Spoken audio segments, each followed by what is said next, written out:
ایک بار پھر درود بھیجے گا محمد و آل محمد پر.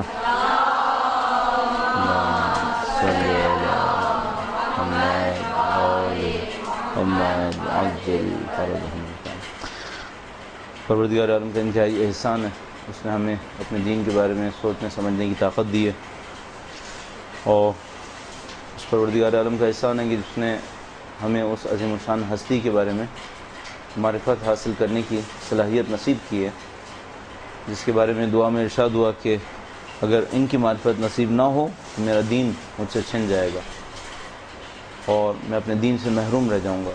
اور اگر کسی سے اس کا دین محروم ہو جائے، وہ اپنے دین سے دور چلا جائے، ظاہر ہے کہ اس کی اپنی ہستی، اس کا اپنا وجود بے معنی ہو جائے گا، مفہوم ختم ہو جائے گا اس کا.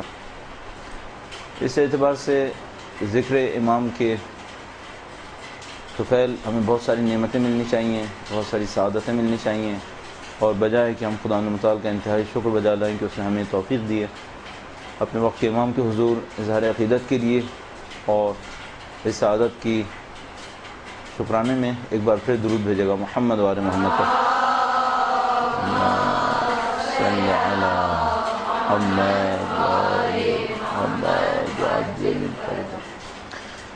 وقت کے امام کے بارے میں گفتگو کرنا ایک کلی عنوان رکھتا ہے، ایک مجموعی عنوان رکھتا ہے، اور میری کوشش یہ ہے کہ پہلے ہم اس مجموعی عنوان کے بارے میں گفتگو کریں.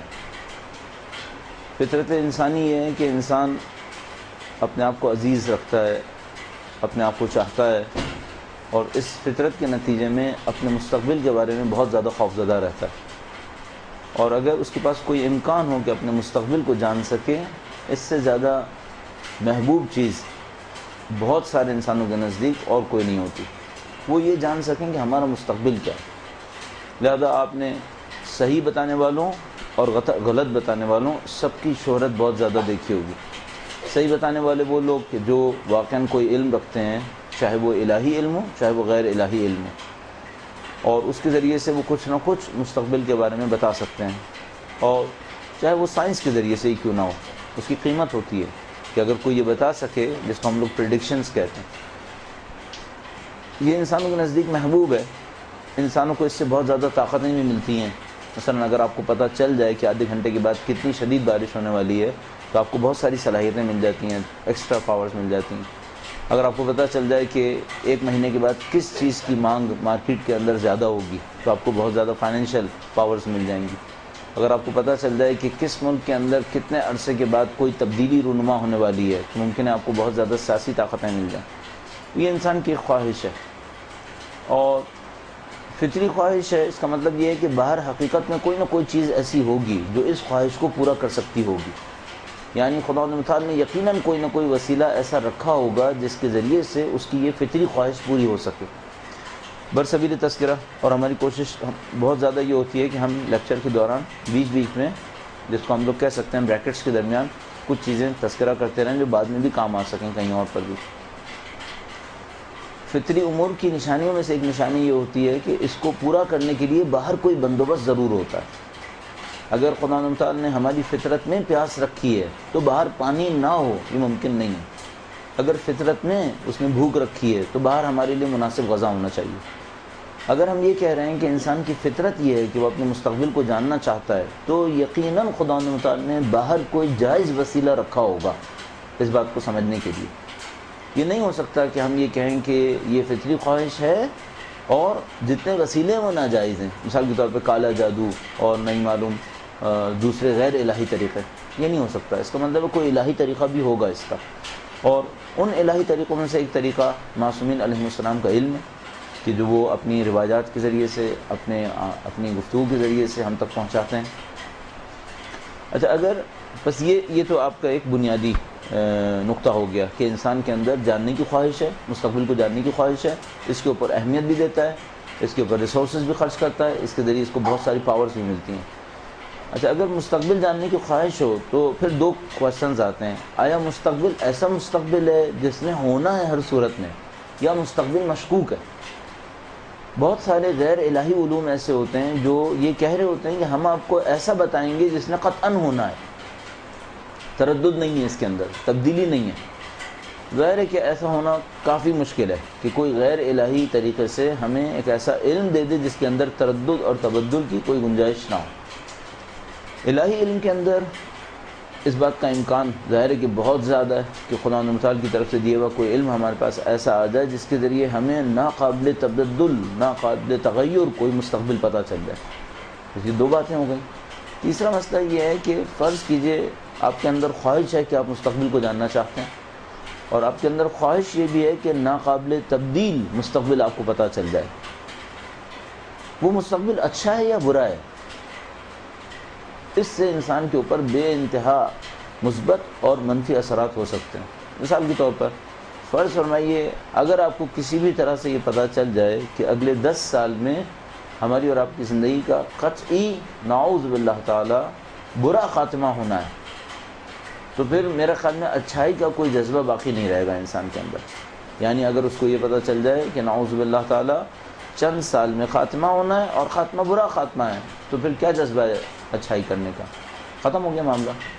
اور اگر اس کو یہ پتہ چل جائے کہ مستقبل ہے اور مستقبل یقینی ہے اور مستقبل اچھا ہے، اب جذبات بے تحاشا ہیں، چاہے مشکلات کتنی زیادہ کیوں نہ ہو۔ اچھا مستقبل، اچھے مستقبل پر یقین بہت سارے انسانوں کو جذبہ دیتا ہے، جوش دیتا ہے۔ اگر آپ ان 2-3 پیرامیٹرز کی روشنی میں دیکھیں تو یہ موضوع کہ ہمارے پاس مستقبل میں کیا ہونے والا ہے ہمیشہ انسانوں کا محبوب موضوع ہے۔ اگر آپ قدیم دور سے دیکھنا شروع کریں تو بہت ساری مثالیں ہمیں مل جائیں گی۔ مثلا گزشتہ 500 سال میں مشہور ترین مثال شاید ہم لوگ نوسٹراڈامس کو تعبیر کرتے ہیں۔ فرانس میں رہنے والا ایک یہودی کہ جو اپنے اندر کچھ صلاحیتیں رکھتا تھا، کچھ طاقتیں رکھتا تھا، نہیں معلوم آیا واقعاً سب کا سب تخیل ہے یعنی کہ نہیں واقعاً کوئی صلاحیت تھی اس کے پاس۔ بہرحال فرانس میں رہتا تھا، اس نے کچھ چیزوں کی پیشن گوئیاں کی،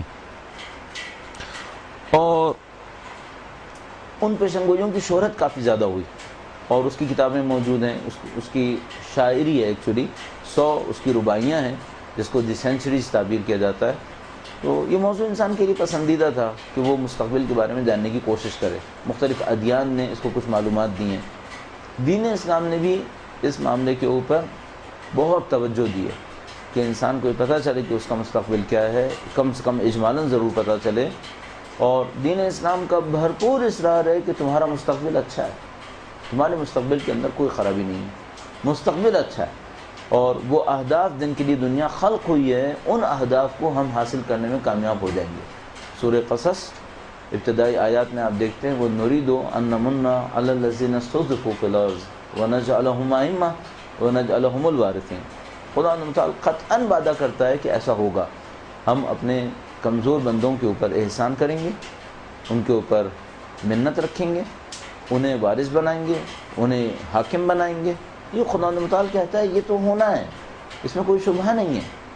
اور اللہ کے رسول ارشاد فرماتے ہیں کہ ہمارے فرزند نے تشریف لانا ہے چاہے قیامت میں چند دن باقی رہ جائیں، مثلا 40 دن باقی رہ جائیں۔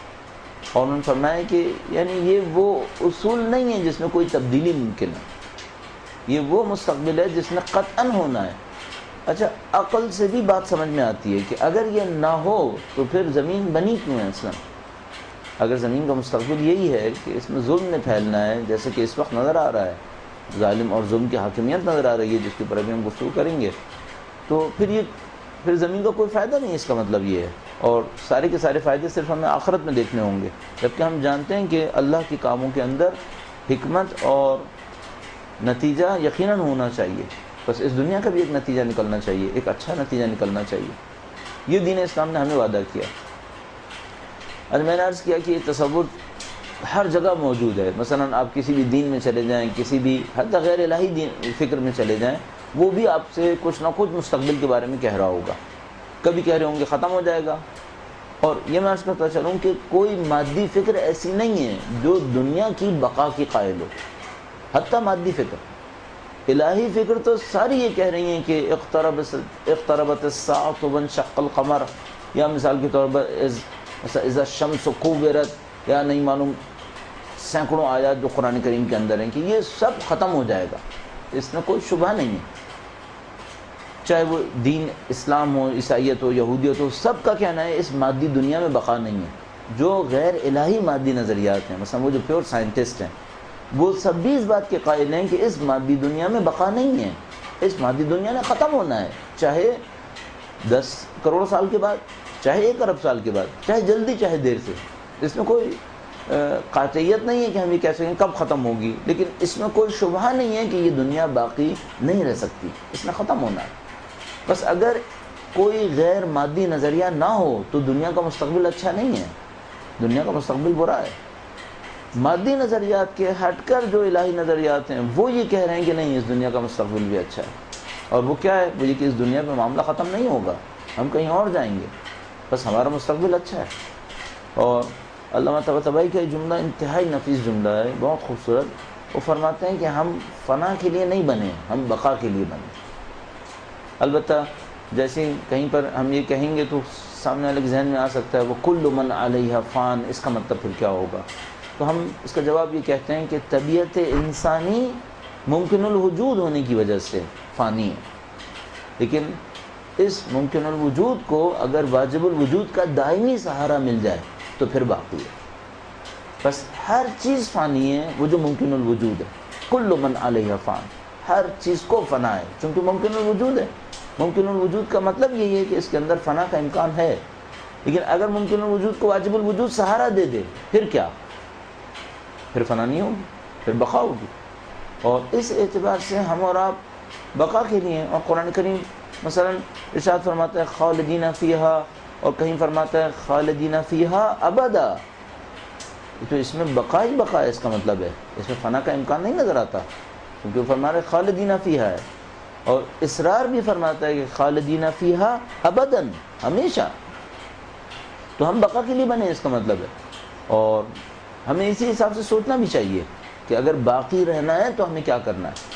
بس جو مادی فکر ہیں وہ تو کہہ رہے ہیں ختم ہو جائے گا معاملہ، اور ان کے اندر مایوسی آ سکتی ہے. لیکن وہ جو الہی افکار ہیں مثلا دین اسلام، وہ کہتے ہیں نہیں، آپ باقی رہیں گے، آپ باقی رہیں گے اور اس دنیا میں بھی اچھا مستقبل دیکھیں گے. بس اسلام 2 خوشخبریاں دے رہا ہے، وہ یہ کہ اس دنیا میں بھی مستقبل اچھا ہے، چاہے آپ رہے چاہے نہ رہے، اور جہاں سے جہاں کہیں بھی جائیں گے وہاں یقیناً مستقبل اچھا ہے. بس اسلام اس اعتبار سے ان مذاہب میں سے ہے، ان افکار میں سے ہے جو ہمیں اچھے مستقبل کی خبر دے رہے ہیں.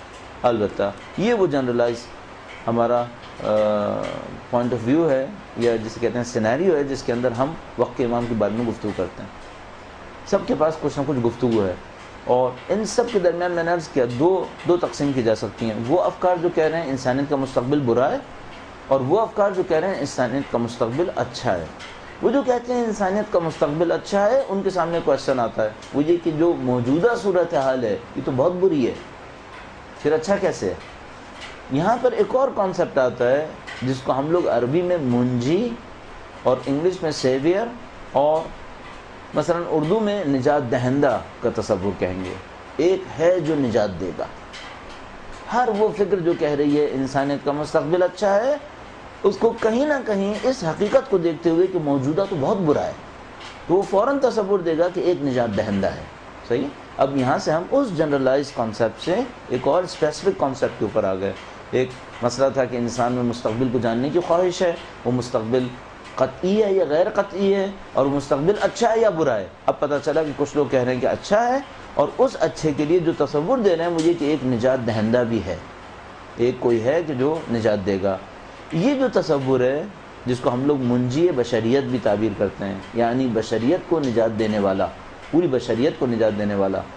اچھا، یہ بھی عرض کرتا چلوں کہ ادیان میں اس مسئلے پر بھی فرق ہے کہ وہ جو نجات دینے والا ہے وہ گروہ کو نجات دینے والا ہے یا انسانیت کو نجات دینے والا ہے. کچھ افکار و خیالات وہ ہیں جو یہ کہہ رہے ہیں کہ نجات دینے والا ہے، ایک منجی ہے، نجات دہندہ ہے، لیکن نجات دہندہ میرے گروہ کو نجات دے گا، تمہیں نجات نہیں دے گا. ایک فکر اس طرح سے ہے. مثلا کون سی فکر؟ مثلا یہودیت کہتی ہے نجات دینے والا آئے گا، مجھے نجات دے گا، تمہیں نجات نہیں دے گا. ٹھیک ہے. ایک فکر ہے وہ کہتی ہے کہ نجات دیں گے صرف عیسائیوں کو، باقیوں کو نجات نہیں ملے گی. صحیح ہے. اور ہم کیا کہنا چاہ رہے ہیں؟ کچھ نہ کچھ بلا ارادہ ہم بھی سلپ کر گئے، اور ہم نے کہا کہ امام صرف ہمارے امام ہیں اور ہمیں نجات ملے گی. اگر کوئی معتقد ہو گیا اس طرح کا، ایسا نہیں ہونا چاہیے. وہ پوری کائنات کو نجات دینے کے لیے آئے ہیں، پوری بشریت کو نجات دلائیں گے۔ پھر سوال ہوگا کہ ٹھیک ہے، اگر پوری بشریت کو نجات دلائیں گے تو جنگ کس سے کریں گے جن میں نجات کا امکان نہیں ہے، جو نجات کے دشمن بنے ہوئے ہیں؟ بس اگر پرسنٹیج کے حساب سے سوچا جائے تو زیادہ کو نجات دیں گے یا زیادہ کو ختم کریں گے؟ زیادہ کو نجات دیں گے۔ اس اعتبار سے انسانیت کے نجات دہندہ ہیں۔ اور اگر آپ اس تصور کو تھوڑا سا اور غور کریں اس تصور کے اوپر، تو ان سے محبت اور ان سے دشمنی کے بہت سارے نکات آپ کی سمجھ میں آ جائیں گے۔ جو یہودیوں میں نجات دینے والا ہے اس سے یہودی تو محبت کریں، باقی کیوں محبت کریں؟ جو عیسائیوں کو نجات دینے والا ہے اس سے عیسائی تو محبت کریں، باقی کیوں کریں؟ اور جو ہم کہہ رہے ہیں کہ نجات دینے والا ہے اس سے کون محبت کرے اور کون نہ کرے؟ سب محبت کریں سوائے ان کے کہ جن کو انسانیت سے دشمنی ہے، وہ محبت نہیں کریں گے، وہ ان سے لڑیں گے۔ بس سوائے ان لوگوں کے جو جان بوجھ کر ستم کر رہے ہیں انسانیت پر، کوئی اسلام کے دیے ہوئے تصور نجات دہندہ سے جنگ نہیں کرے گا۔ اچھا، اب پوری دنیا میں نے کہا اس کے مختلف ٹائٹلز ہیں، عربی میں اس کو منجی کہتے ہیں اور نجات دہندہ کہتے ہیں، سیویئر کہتے ہیں، اور اسلام میں اس تصور کو اتنا مشہور ہے، یہ اس تصور کو مہدویت تعبیر کرتے ہیں، امام کے نام سے منسوب کرتے ہوئے۔ درود بھیجیں محمد والے محمد۔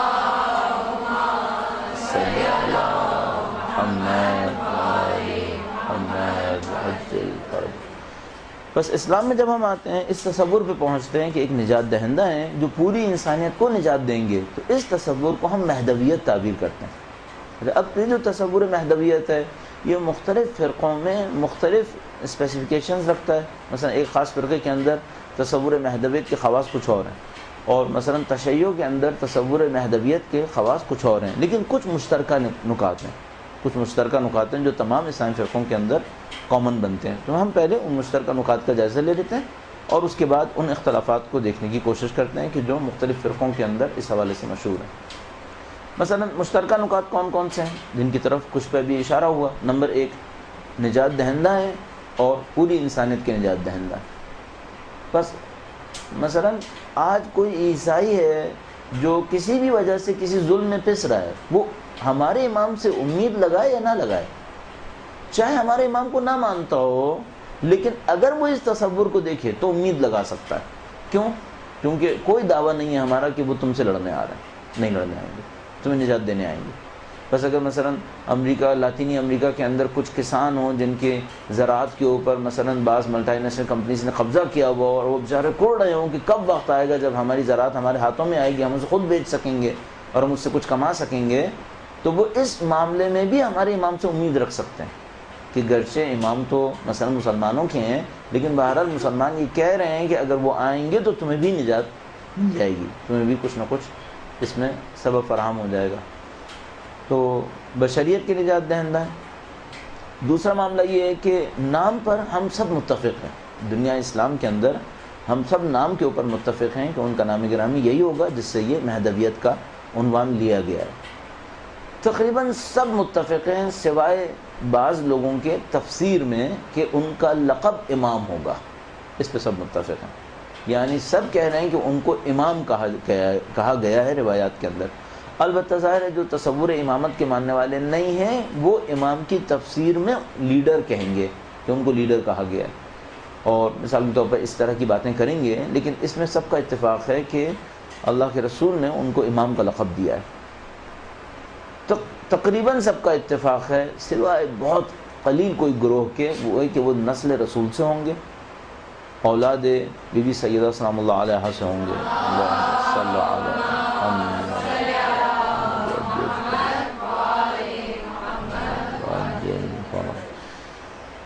اس پاکیزہ نسل سے ہوں گے، اور تقریباً سب کا اتفاق ہے کہ 12ویں ہوں گے۔ تقریباً میں اس لیے کہہ رہا ہوں کہ ایک آدھ فرقے کے علاوہ کہ جو اپنی امامت کے سلسلے کو چلاتے ہوئے 40 کو کراس کر چکے ہیں تو وہ 12ویں کے معتقد نہیں ہو پائیں گے۔ پھر باقی سب متفق ہیں کہ وہ امام بھی ہوں گے اور 12ویں ہوں گے اور بنی ہاشم سے ہوں گے اور پوری انسانیت کو نجات دیں گے۔ اچھا، اب باقی چیزیں، کچھ چیزیں ایسی ہیں جس کے اندر یا کنفیوژن ہے یا اختلاف رائے ہے، یا کنفیوز ہیں یا اختلاف رائے کر رہے ہیں. مثلا اختلاف رائے اس پہ کر رہے ہیں آیا پیدا ہو چکے ہیں یا ابھی پیدا ہوں گے، اس پہ اختلاف رائے کر رہے ہیں. البتہ اگر 12ویں کے عدد کو قبول کر لیں تو اختلاف رائے نامعقول ہے، کیونکہ اگر یہ 12ویں ہیں تو یا تو پھر 11 کو قبول کرنا پڑے گا کہ جو پہلے آئے ہوں، یا پھر کہنا پڑے گا وہ 11 بھی ابھی بعد میں آئیں گے، جبکہ ان کا نسل نبی سے ہونا بھی قطعی ہے. تو یہ بات سمجھ میں نہیں آتی کہ کوئی 12ویں کو ماننے کے بعد پھر یہ کیسے مانے کہ ابھی پیدا نہیں ہوئے، مگر ایک غیر معقول طریقے سے. تو اس پہ اختلاف ہے کہ آیا پیدا ہوئے یا پیدا نہیں ہوئے.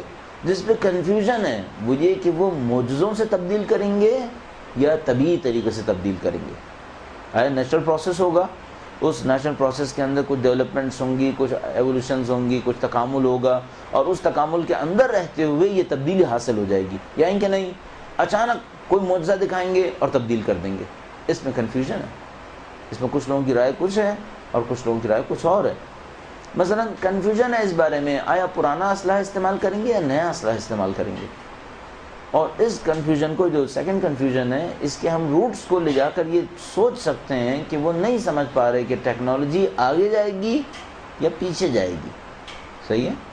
البتہ آپ کے پاس امکان ہے کہ آپ اس کی انٹرپریٹیشن کو قبول نہ کریں کہ وہ پرانے اسلحے کو استعمال کریں گے یا نئے اسلحے کو استعمال کریں گے. اس کا آیا واقعاً روٹ یہی ہے، جڑ یہی اختلاف ہے کہ ٹیکنالوجی پیچھے جائے گی یا آگے جائے گی. کیونکہ اگر آپ اس اختلاف کے اس جڑ کو قبول کر لیں تو پھر ہم دعویٰ کر سکتے ہیں کہ آج تک کبھی کسی نبی کے آنے سے ٹیکنالوجی پیچھے نہیں گئی ہے. آج تک نہیں گئی ہے، کبھی ایسا نہیں ہوا. کبھی کسی نبی کے آنے سے ٹیکنالوجی پیچھے نہیں جاتی ہے، اور خاص کر وہ جس کا انتظار کیا جا رہا ہو وہ ہمیشہ تکامل دے رہا ہوتا ہے. ہاں یہ ہم قبول کرتے ہیں کہ یہ ہو سکتا ہے کہ ٹیکنالوجی میں کوئی دھوکہ ہو رہا ہو جو دور کر دیا جائے، یہ قبول کر سکتے ہیں. لیکن یہ قبول نہیں کر پاتے کہ امام کی تشریف آوری کے نتیجے میں یا ان کے تشریف آوری کے مقدمے میں جو حالات پیش آئیں اس کے نتیجے میں انسان ٹیکنالوجی سے محروم رہ جائیں اور وہ مثال کے طور پر دوبارہ پتھروں کے زمانے میں پہنچ جائیں. اس کو میرا ذہن کم سے کم نہیں مانتا، کیونکہ آج تک کبھی ایسا نہیں ہوا کہ حجت خدا کے تشریف آوری کے نتیجے میں انسان کو کمال نہ ملا ہو بلکہ زوال مل گیا ہو. یہ نہیں ہوتا ہے، چاہے مادیات کے اندر. اور آپ مسلسل انبیاء کرام علیہ السلام کی جدوجہد دیکھتے ہیں مادیات میں امپروومنٹ کے لیے بھی. مثلا آپ دیکھتے ہیں کہ انبیاء انسانوں کی زندگیوں میں آسانیاں فراہم کرنے کے لیے بہت ساری ٹیکنالوجیز دیتے ہیں. تو کیوں یہ تصور کر پائیں کہ اب جو آخری حجت خدا ہوں وہ تشریف لائیں اور انسان ان آسائشوں سے محروم رہ جائیں جو انہوں نے 2000 سال کے اندر 1500 سال کے اندر محنت کر کے حاصل کی.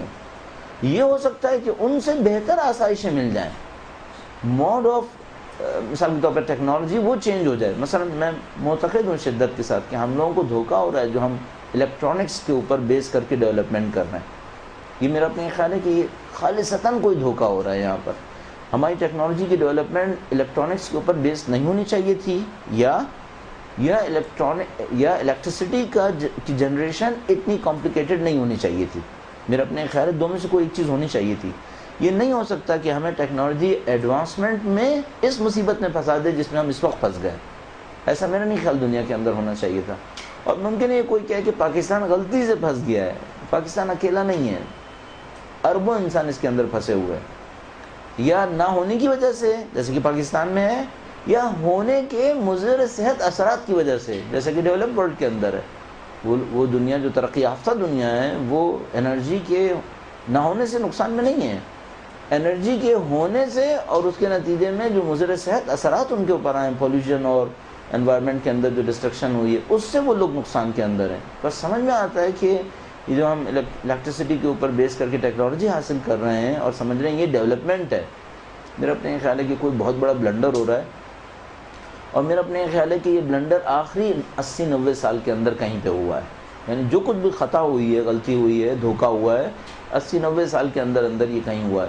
اور یوں لگتا ہے جیسے کہ امام کی تشریف آوری کے نتیجے میں یہ جتنے بلنڈرز ہوئے ہیں یہ سب بہتر ہو جائیں گے، یہ سب ختم ہو جائیں گے غلطیاں.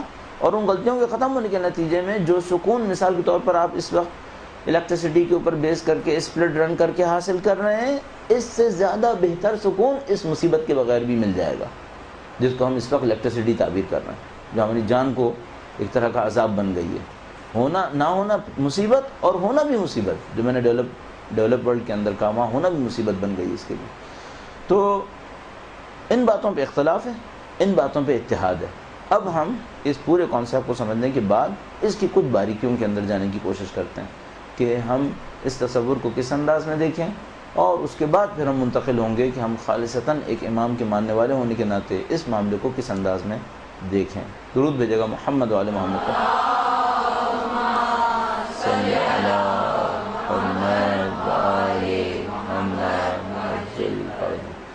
اصولی طور پر اس ٹائم پہ سوچا تھا کہ یہاں ایک بریک ہوگا، یعنی پہلے ہم نے سوچا تھا کہ 2:40 پہ تقریباً ہم بریک لیں گے، اور 10 منٹ کا ایک بریک لینے کے بعد پھر دوبارہ اس کو ہم شروع کریں گے.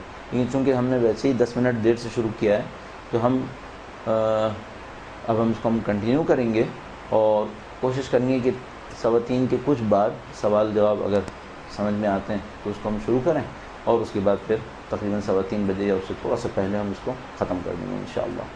درود بھیجے گا محمد وعلی محمد کو.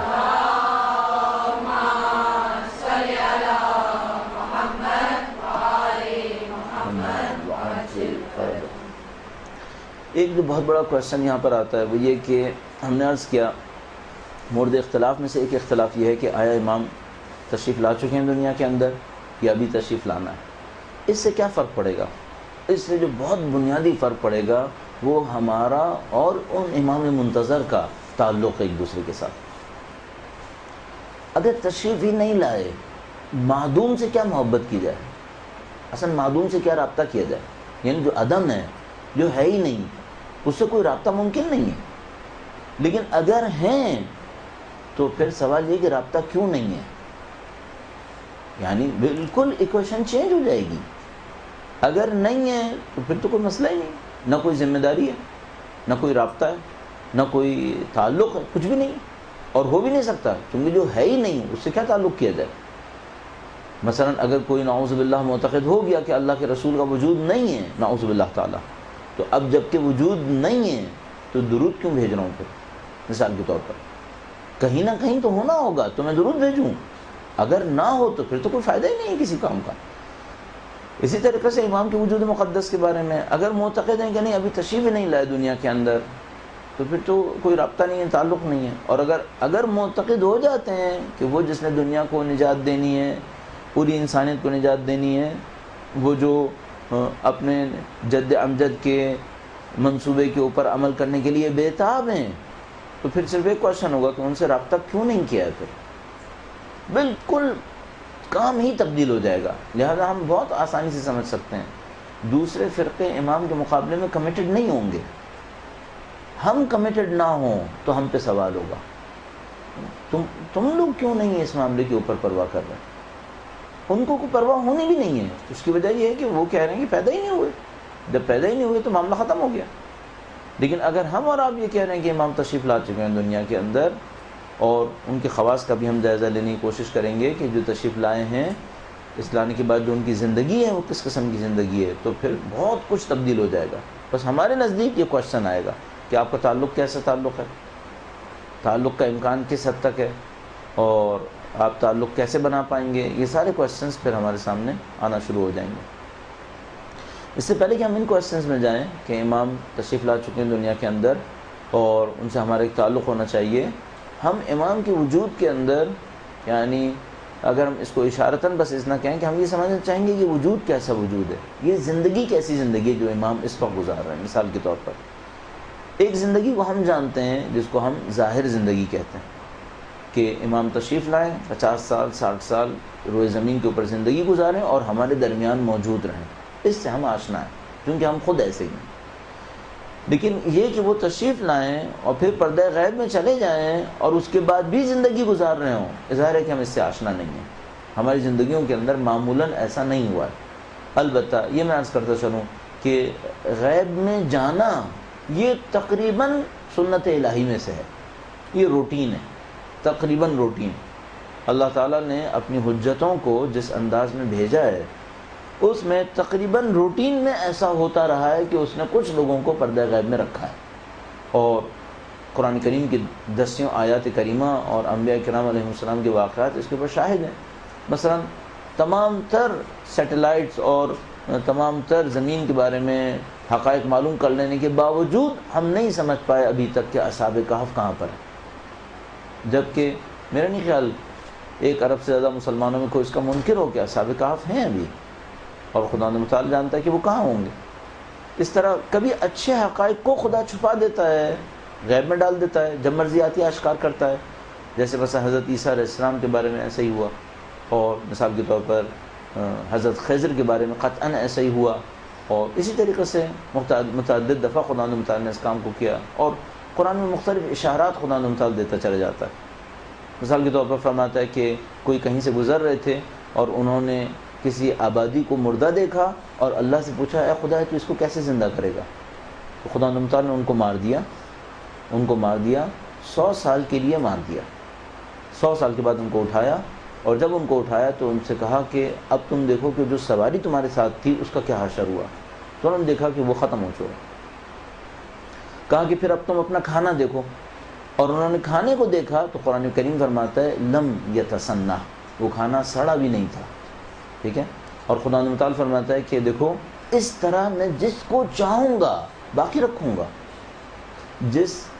مثلا ان کے اپنی حیات میں بظاہر اس وقت مرنے کا ظاہری طور پر امکان نہیں تھا اور خدا نے مار دیا، ان کی سواری کا مرنے کا امکان نہیں تھا اور خدا نے مار دیا، اور ان کے کھانے کا بچنے کا کوئی امکان نہیں تھا اور خدا نے بچا لیا، ٹھیک ہے۔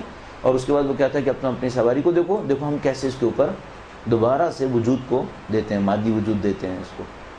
تو خدا متعال نے کئی دفعہ اس کام کو کیا ہے، بلکہ میں تو یہ سوچتا ہوں کہ خدا متعال نے دشمنوں کے ساتھ بھی بعض اوقات ایسے ہی کیا ہے، دشمنوں کے ساتھ بھی۔ مثلا خدا متعال نے ارشاد فرمایا کہ ہم نے فرعون کے جسم کو بچا کے رکھا ہے، اور آج سے 100 سال تقریباً پہلے تک ہمیں پتہ نہیں تھا کہ جو بچا کے رکھا ہے کہاں بچا کے رکھا ہے، یہاں تک کہ فرعون کا جسم برآمد ہوا مثال کے طور پر، اور تب انسانوں کو سمجھ میں آیا کہ وہ جو 1300 سال پہلے 1400 سال پہلے اللہ نے کہا تھا کہ ہم نے فرعون کے جسم کو عبرت کے لیے بچا کے رکھا ہے، وہ کہاں بچا کے رکھا تھا۔ تو یہ ہوا ہے خدا متعال کی کتاب کے اندر کہ اس نے متعدد دفعہ کسی چیز کو انسانوں کی نظروں سے چھپایا ہے، اور چھپانے کے بعد اس کو کبھی زندہ رکھا ہے، کبھی زندہ رکھا ہے متحرک، اور کبھی زندہ رکھا ہے غیر متحرک، کبھی زندہ رکھا ہے باشعور اور کبھی زندہ رکھا ہے بے شعور، اور نہ صرف انسانوں کو دوستوں کو بلکہ دشمنوں کو، اور نہ صرف انسانوں کو بلکہ حیوانات کو بھی۔ وہ یہ سارے کام کتاب میں کہتا ہے کہ میں نے کیے ہیں۔ اب جب کہ اس نے سارے کام کیے ہیں تو یہ کیوں کیے ہیں سارے کام؟ اور جتنے بھی خواص ہم وقت کے امام کے ساتھ منسوب کریں گے اس کی کوئی نہ کوئی مثال قرآن کریم کے اندر قائم ہوگی، تاکہ لوگ تعجب میں نہ پڑھیں کہ تم اپنے امام کے بارے میں کیسے دعوے کر رہے ہو۔ مثلا اگر ہم کہیں گے کہ ان کا سن مبارک 1400 سال ہے، مثال کے طور پر فرض فرمائیے فی الحال 1400 سال سے کم ہے، اگر ہم یہ کہتے ہیں کہ مثلا 1400 سال ہے تو خدا متعال ہمیں مثال دیتا ہے کسی ایسی ہستی کی جس کا سن 2000 سال سے زیادہ ہو، مثلا خود حضرت عیسیٰ علیہ السلام کہ ان کا سن یقیناً 2000 سال سے زیادہ ہو گیا۔ اگر ہم یہ کہیں خدا متعال سے کہ اے خدایا تو نے بچا کے تو رکھا ہے، اٹھا بھی لیا ہے، لیکن متحرک نہیں ہے، غیر متحرک ہے، تو مثلا ایک مثال اصحاب کہف کی ہو گئی کہ زندہ ہیں، بچا کے رکھا ہے، غیر متحرک ہیں اور بے شعور ہیں۔ تو وہ مثال دیتا ہے کہ زندہ بھی ہوں، متحرک بھی ہوں، باشعور بھی ہوں اور ناصر بھی ہوں، مثلا حضرت خضر، اور ان کے واقعے کو بیان کرتا ہے حضرت موسیٰ علیہ السلام سے، اور حضرت موسیٰ علیہ السلام کا دور اندازاً آج سے 3200 سال پہلے کا دور ہونا چاہیے اندازاً۔ اس کا مطلب یہ ہے کہ ہم جتنا بھی سن امام اس وقت تصور کریں اس سے تقریباً 2.5 گنا زیادہ حضرت خضر کا دور ہونا چاہیے، کا سن ہونا چاہیے، اور میں نے عرض کیا متحرک بھی ہے، باشعور بھی ہے اور ناصر بھی ہے، مدد کرنے والے بھی ہیں۔ تو جتنا ہم امام کے وجود کے بارے میں مثالیں خواص قائل ہوں گے اس کی مثالیں قرآن کریم نے کہیں نہ کہیں دے دی ہوں گی، تاکہ ہم اس مشکل میں مبتلا نہ ہوں کہ یہ کام کیسے انجام پایا۔ اب میں یہ عرض کرنا چاہ رہا ہوں کہ جتنا بھی ہم امام کے بارے میں سوچ رہے ہیں اس میں کچھ نہ کچھ کمی کر کے سوچ رہے ہیں، اپنی کوتاہی کی وجہ سے، اپنے نہ سمجھنے کی وجہ سے، اور یوں احساس ہوتا ہے جیسے امام کا وجود مقدس یقیناً وہ نہیں ہونا چاہیے جو ہم لوگوں کے عقلوں میں آ گیا ہے، جو سمجھ میں آتی ہے بات۔ اس کی ایک مثال آپ کی خدمت میں عرض کرتا ہوں، درود بھیجے گا محمد و آل محمد پر، صلی علی محمد راجل۔ تصور کیجئے کہ مثال کے طور پر آپ نے یہ تعلیم شروع نہ کی ہو، جو اب اس وقت آپ مدرسہ القائم کے اندر ہیں، اور مجھے نہیں معلوم یہ کیسا، یہ کورس ویکلی کورس ہے جس میں اس وقت آپ لوگ ہیں، یا یہ آپ لوگوں کا سالانہ کورس ہے؟ ہر اتوار کے دن ہے، صحیح۔ اور ہر اتوار کتنی دیر کے لیے؟ ہر اتوار 3 گھنٹے کے لیے۔ اور اس وقت جو لوگ یہاں پہ بیٹھے ہیں ان کا کون سا ہفتہ ہے یہ؟ تقریباً چوتھا سال ہے یہ تقریباً، ہاں یعنی ہاں ٹھیک ہے، یعنی یہ بہرحال ہفتے وار ایک کلاس ہے جو ہو رہی ہے، اس میں کچھ سینئرز ہیں کچھ جونیئرز ہیں، سبھی اس کے اندر شامل ہوتے رہتے ہیں۔ تو کچھ کے لیے تکراری بھی ہو سکتا ہے کہ ریپیٹ ہو رہا ہوگا، ظاہر ہے کہ ان کے پاس یہ موضوع کئی دفعہ گزر چکا ہوگا، کچھ لوگ کے لیے نیا ہوگا، بس ٹھیک ہے۔ اچھا، ہم اس میں اس طرح سوچتے ہیں کہ آپ نے جب ان کلاسز کو شروع کیا مثال کے طور پر، تو آپ نے عقائد کے بارے میں نہ پڑھا ہو، اور کچھ عرصے کے بعد آپ نے توحید کے بارے میں کچھ پڑھا، صحیح؟ تو خدا کے بارے میں ایک اور تصور آپ کے ذہن میں آیا جو پہلے نہیں تھا۔ اور بہت ہوتا ہے ایسا کہ آپ کسی چیز کے بارے میں کچھ جانتے ہیں اور اچانک پھر آپ کو سمجھ میں آتا ہے کہ جو آپ پہلے جانتے تھے یا وہ صحیح نہیں تھا، یا اس میں وہ گہرائی نہیں تھی جو اب حاصل ہوئی ہے، ٹھیک ہے؟ تو کیا ہم یہ کہہ سکتے ہیں کہ یہ پہلے خدا کو نہیں مانتے تھے؟ صحیح نہیں کہہ سکتے، ٹھیک ہے؟ پہلے بھی خدا کو مانتے تھے، جبکہ اب جو خدا کو مانتے ہیں اس سے بہت مختلف ہے جو پہلے مانتے تھے، صحیح ہے؟ لیکن ہم یہ کہتے ہیں نہیں، خدا کو ماننے کا ایک منیمم اسٹینڈرڈ ہے، جو اتنا مان لے وہ مسلمان ہے، ٹھیک ہے؟ اور باقی راستہ لمبا ہے، وہ آگے بڑھتا رہے۔ ورنہ ایک تصور کیجئے گا، فرض کریں آپ کی یہ 8واں سال ہو اور میں سوچ لوں کہ آپ 80 سال تک آتے رہیں، تو کیا آپ خدا کو اس طرح سمجھ جائیں گے جیسے وہ ہے؟ نہیں۔ اور کیا آپ خدا کو اس طرح سمجھ جائیں گے جیسے معصومین سمجھتے ہیں؟ نہیں، حتیٰ ویسے بھی نہیں سمجھ پائیں شاید جیسے فلاسفرز سمجھ رہے ہیں، صحیح ہے؟ تو کیا ہم سب مشرک ہو جائیں گے؟ اب تصور کریں کہ ہم اپنے خدا کے تصور میں مسلسل تبدیلی کر رہے ہیں، صحیح ہے؟ بس ایک بات سمجھ میں آتی ہے، ہم جو کچھ خدا سے سوچ رہے ہیں وہ خدا نہیں ہے، ہمارا بنایا ہوا ہے۔ ہم خدا کو نہیں سوچ پاتے، ہم صرف خدا کی علامت کو اپنے دماغ میں امپروو کر رہے ہوتے ہیں۔ خدا ہمارے ذہن میں نہیں آتا ہے۔ مجھے یوں احساس ہو رہا ہے جیسے امامت کے ساتھ بھی ہمارا معاملہ یہی ہے، ہم امامت کو نہیں سمجھ پاتے، امامت کے بارے میں کچھ تصورات اپنے ذہن میں ایجاد کرتے ہیں اور ان کو ایک علامت کے طور پہ لیتے ہیں کہ گویا اس طرح ہمارے امام ہوں گے، ٹھیک ہے؟ کچھ عرصے کے بعد امپروومنٹ آتی ہے اس کے اندر کہ نہیں، یہ تو نقص تھا، یہ جو ہم نے سوچا ہے تو نقص تھا، اب اس سے بڑھ کر سوچیں گے، اور اس سے بڑھ کر سوچتے ہیں، اس سے بڑھ کر سوچتے ہیں، لیکن ہمیں بار بار یہ سمجھ میں آتا ہے کہ جو کچھ ہم سوچ رہے ہیں وہ حقیقت سے دور ہے، صحیح؟ اور جو کچھ ہم سوچ رہے ہیں یہ ہم پر ہی پلٹے گا، یہ ہم پر ہی پلٹ رہا ہے، یہ خدا نہیں ہے جو ہم لوگ سوچ رہے ہیں۔ اس کا مطلب یہ کہ ہم کسی کو الزام نہیں دے سکتے کہ تم خدا کے بارے میں غلط سوچ رہے ہو، کیونکہ جو ہم سوچ رہے ہیں کیا یہ گارنٹی ہے کہ یہ صحیح سوچ رہے ہیں؟ قطعاً جانتے ہیں کہ تھوڑی سی اور محنت کریں گے تو اس سے بہتر سوچیں گے، جو یہ سوچ رہے ہیں یہ ناقص ہے۔ تو یہ دنیا ہے، ہم لوگ سب، اگر میں اس کو کہہ پاؤں کہ ہم سب لوگ لولے لنگڑے خدا کی طرف چل رہے ہیں، کچھ تیزی سے، کچھ ہلکے ہلکے۔ خدا جانتا ہے کہ کس نے خدا کے نزدیک تر پہنچنا ہے، ہم سب لوگ ایسے ہیں۔ لہٰذا ہمارے ذہنوں میں بہت وسعت ہونی چاہیے دوسروں کے لیے، اگر وسعت نہ ہو تو ڈائلاگ نہیں ہوتا ہے، پھر وسعت ہونی چاہیے، شرح صدر جس کو ہم لوگ کہتے ہیں۔ اور یہ پہلا کام ہے، جس کسی نے دین کے اوپر کام کرنا ہے اور دینداروں کو دین دینے کی کوشش کرنی ہے، مثلا اگر کوئی یہ سمجھتا ہے تو پہلی ذمہ داری اس کی ہے کہ اپنے اندر شرح صدر لے کر آئے۔ اگر شرح صدر نہیں ہے، اس کے دل میں وسعت نہیں ہے، اور اس نے اس بات کو نہیں سمجھا کہ میں خود نقص کے ساتھ زندگی گزارتے گزارتے یہاں تک پہنچا ہوں اور قطعاً ابھی بھی نقص کے ساتھ ہی ہوں، تو وہ کیسے دوسروں کو مورد الزام ٹھہرا سکتا ہے کہ تمہارے اندر نقص ہے، جبکہ اس کو خود اچھی طرح پتہ ہے کہ میں خود نقص کے ساتھ ہوں۔ اور قطعاً شاید اگلے 100 سال کے بعد بھی اگر محنت کرتا رہوں تو اس نقص کو دور نہیں کر پاؤں. تو شرح صدر ہونا چاہیے، دلوں کے اندر وسعت ہونی چاہیے، اور اچھی طرح سمجھ میں آ جانا چاہیے کہ جو کچھ ہم نے کیا ہے وہ بہت کم ہے. یعنی قطعاً ہمارے سامنے صرف خدا کو سمجھنے میں بہت راستہ باقی ہے. ابھی ہم نے کیا سمجھا ہوگا. اس اعتبار سے بہت محنت کرنی پڑے گی ہمیں، بہت شرح صدر کے ساتھ، اپنی کمزوریوں کے اعترافات کے ساتھ ہمیں آگے بڑھنا ہوگا. اچھا، امام کے تصور میں جو ہمارے پاس کمی اور نقص رہ رہا ہے، جو بالکل ظاہر میں ہے، وہ میں آپ کی خدمت میں عرض کرنے کی کوشش کرتا ہوں. درود بھیجے گا محمد و آل محمد پر.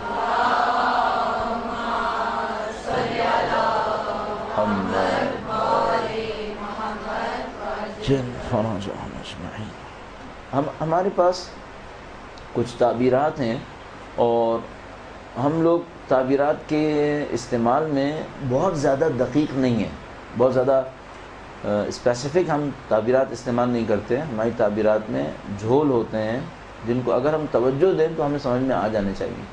مثال کے طور پر ہماری تعبیر میں سے ایک بہت سادہ تعبیر ہے جس کو ہم امام غائب تعبیر کرتے ہیں. صحیح. اور اسی اعتبار سے کہ ہم بہرحال غیبت کا لفظ استعمال کرتے ہیں. چونکہ ہم غیبت کا لفظ استعمال کرتے ہیں، جیسے ہم غیبت کا لفظ استعمال کرتے ہیں، اور غیبت معصور ہے، یعنی روایت سے حاصل کیا ہوا لفظ ہے. غیبت ہماری ایجاد نہیں ہے، روایات نے اس کو غیبت تعبیر کیا ہے. جیسے ہم غیبت کا لفظ استعمال کرتے ہیں، ہم ایکسٹریکٹ کرتے ہیں کہ امام غائب ہیں، اور جیسے ہم سوچتے ہیں امام غائب ہیں، خود بخود یہ سوچتے ہیں ان کو پتہ کیسے چلے گا. ٹھیک ہے. اچھا، اب ہمارے اس پہلے نقص کو تو ہم بہت اچھی طرح سمجھ رہے ہیں کہ ان کو پتہ کیسے چلے گا. یہ جملہ بالکل ہی غلط ہے، چونکہ یہ علم امام کے خلاف ہے، اور ہمارے نزدیک کم از کم ظاہری طور پر یہ واضح ہے کہ علم امام کے اندر کوئی چیز چھپی ہوئی نہیں ہونی چاہیے. تو یہ ہمیں سمجھ میں آ رہا ہے کہ غیبت کا علم سے کوئی ٹکراؤ نہیں ہونا چاہیے. یعنی اگر ہم نے یہ تصور کیا ہے کہ امام غیبت میں ہیں، اور غیبت کا مطلب یہ لے لیتے ہیں کہ وہ غائب ہیں، اور غائب کا مطلب لے لیتے ہیں کہ نہیں جانتے، تو یہ تو قطعاً غلط ہے. جو ہمیں کم از کم ہمیں پتہ ہے کہ صحیح ہے وہ یہ کہ امام غیبت میں ہیں اور امام غائب ہیں. اس غائب ہونے کے باوجود ان کے علم کے اندر کوئی کمی واقع نہیں ہو رہی. یعنی یہ جو ہمارے پاس روایات موجود ہیں کہ مثلا جمعرات کے دن نامہ اعمال امام کے سامنے جاتا ہے. اب پھر ہم یہاں پہ تھوڑا سا اور باریکی میں جاتے ہیں. کیا 6 دن تک پتہ نہیں چلتا؟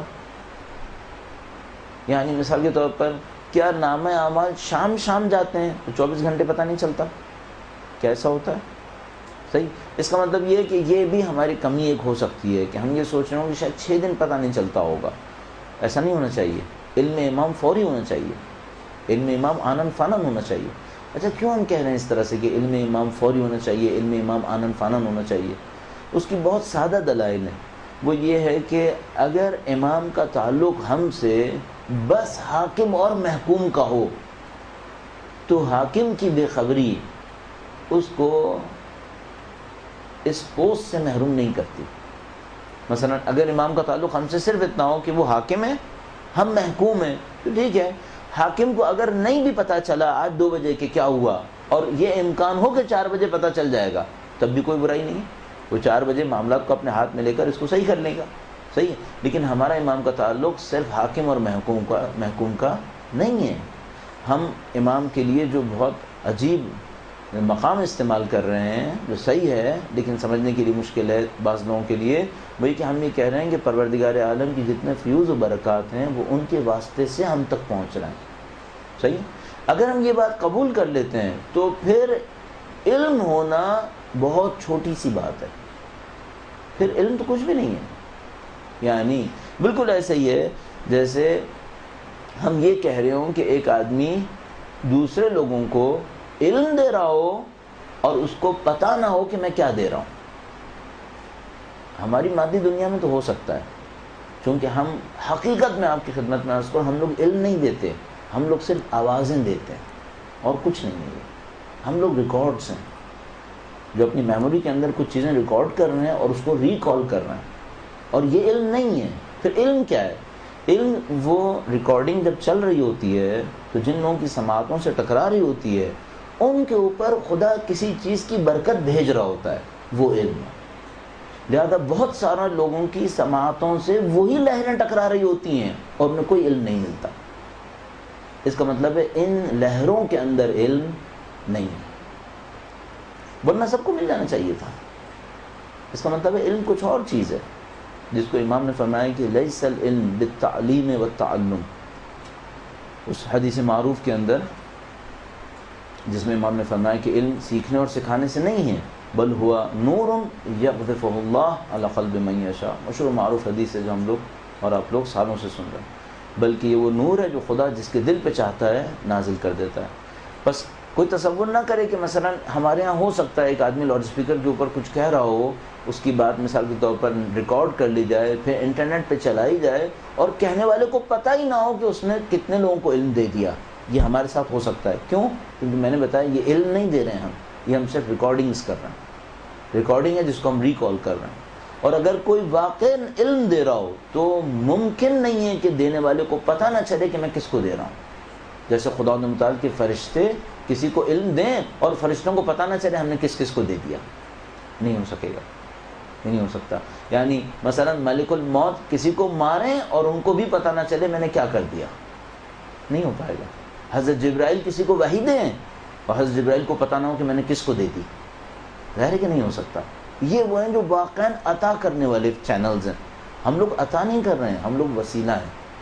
ہم لوگ بہانے سے زیادہ نہیں ہیں. ہم احمق ہوں گے جو ہم سمجھ رہے ہوں گے کہ ہم کہیں پہ بیٹھ کے اگر تقریر کر رہے ہوتے ہیں تو ہم علم دے رہے ہوتے ہیں. یہ خدا نے ہمیں علم دینے کے واسطے میں قرار دیا ہے، ورنہ ہم لوگ سوائے آوازوں اور لہروں کے کچھ نہیں دے رہے ہوتے. اس کو یقین فرما لیجئے. اب اگر ہم سوچیں کہ وہ امام صرف حاکم اور محکوم ہے تو ہم نے عرض کہ نہیں، حاکم اور محکوم نہیں ہے. ایک معنی میں کہہ سکتے ہیں کہ بہرحال جو ہم نے پہلے اس طرح استعمال کی شاید اسی پہ اکتفا کر لیں کہ واسطہ فیض ہے، اللہ تعالیٰ کی فیض و برکات کے اندر واسطہ ہیں. اچھا، برسبیل تذکرہ بیچ میں ایک پرانٹس لگا کے دوبارہ بریکٹس لگا کے وہ یہ کہ جو عناوین خدا متعال کے اندر ہیں ان عناوین کی پست صورت اس کی مخلوقات کے اندر بھی ملتی ہے.